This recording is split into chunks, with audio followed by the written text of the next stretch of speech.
ఛత్రపతి శివాజీ స్వరాజకాంక్ష అందరికీ ఆదర్శమన్నారు కేంద్ర మంత్రి అమిత్ షా. శివాజీ 345వ వర్ధంతి సందర్భంగా రాజ్గఢ్లోని ఆయన సమాధి దగ్గర నివాళులర్పించారు. మొఘల్ చక్రవర్తుల్ని ఓడించిన ఘనత శివాజీదే అన్నారు. కేంద్ర హోంశాఖ మంత్రి అమిత్ షా మహారాష్ట్రలోని రాయ్గఢ్లో పర్యటించారు. ఛత్రపతి శివాజీ 345వ వర్ధంతి సందర్భంగా రాయ్గఢ్లోని ఆయన సమాధి దగ్గర ఘన నివాళి అర్పించారు. శివాజీ మహాయోధుడని, సింధు నుంచి కన్యాకుమారి వరకు స్వరాజ్యకాంక్షను 8 ఏళ్ల వయసులోనే చాటారని అన్నారు. శివాజీ మొఘల్ చక్రవర్తులను ఓడించిన ధీరుడని పొగిడారు. 12 साल का बच्चा सिंधु से कन्याकुमारी तक फिर से एक बार मैं भगवा फहराने का काम करूंगा.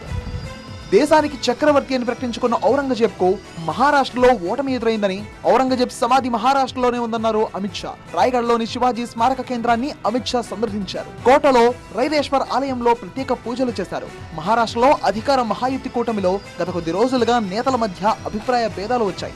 ఔరంగజేబ్ వివాదంపై కూటమి నేతలు విభిన్నంగా స్పందించారు. ముస్లింలు భయపడాల్సిన అవసరం లేదని, తమ పార్టీ అండగా ఉంటుందని ఎన్సీపీ నేత డిప్యూటీ సీఎం అజిత్ పవార్ ప్రకటించారు. అయితే కూటమి నేతలంతా ఒకే మాటపై నిలబడాలని అమిత్ షా హితబోధ చేశారు.